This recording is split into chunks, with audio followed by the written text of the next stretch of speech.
కౌశిక్ రెడ్డి గారు సభా మర్యాదలను కాపాడండి. మీరు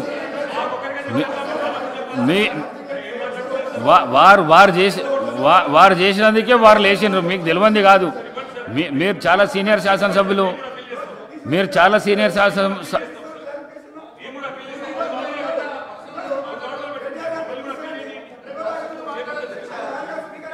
రాజగోపాల్ రెడ్డి గారు.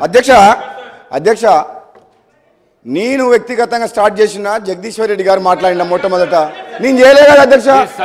అధ్యక్ష వాళ్ళు అడిగిందని చెప్తున్నా, ఒక్క నిమిషం అధ్యక్ష. సభలో నన్ను సోదరుని పట్టుకొని ఇద్దరిని పట్టుకొని ఏకవచనంతో ఒక్కసారి ఇద్దరిని, ఆయన మంత్రి హోదాలో ఉన్న మనిషి, ఆయన ఎంత హుందాగా మాట్లాడిండు వెంకటరెడ్డి గారు.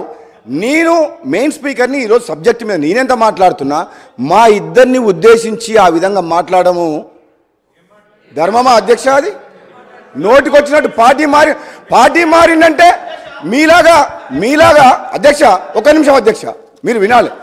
ఇప్పుడు పార్టీ మారినంటే మీలాగా కాంగ్రెస్ పార్టీలో గెలిచిన 12 మంది ఎమ్మెల్యేలను తీసుకొని ప్రజాస్వామ్యాన్ని కూని చేసి ప్రతిపక్షం లేకుండా మీరు చేసిండ్రు.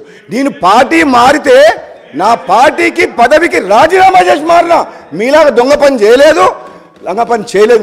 నేను ఏం పని చేసినా రాజీనామా చేసి పదవికి రాజీనామా చేసిపోయిన అధ్యక్ష ఒక్క నిమిషం దయచేసి అన్ని పక్షాల వారు అధ్యక్ష నా మీద వాళ్ళు దాడి చేస్తే ఊరుకునేది లేదు. వాళ్ళు ఇంకా ఒక భ్రమలో ఉన్నది మా ప్రభుత్వం అని చెప్పి ఖబర్దార్ చెప్తున్నా, మీరు జాగ్రత్తగా ఉండండి. మీరు చెప్తున్నా అడ్డగోలుగా మాట్లాడితే ఊరుకునేది లేదు అధ్యక్ష, అడ్డగోలుగా మాట్లాడితే ఊరుకునేది లేదు.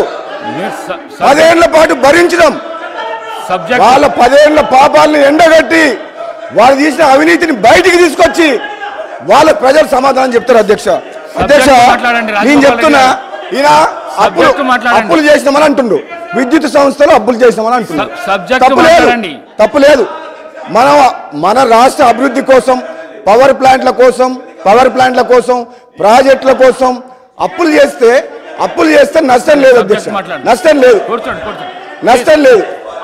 రాష్ట్ర అభివృద్ధి కోసం, ప్రజల సంక్షేమం కోసం, మన ఇన్ఫ్రాస్ట్రక్చర్ క్రియేట్ చేసేందుకు, ఇరిగేషన్ ప్రాజెక్ట్ చేసేందుకు, పవర్ ప్లాంట్ పెడుతేందుకు అప్పులు చేస్తే తప్పులేదు. కానీ అనవసరంగా యాదాద్రి పవర్ ప్లాంట్ కట్టొద్దు అని చెప్పిండ్రు. అది 7 రూపాయలకు 8 రూపాయలకు ఒక యూనిట్ ధర వస్తుంది యాదాద్రి పవర్ ప్లాంట్.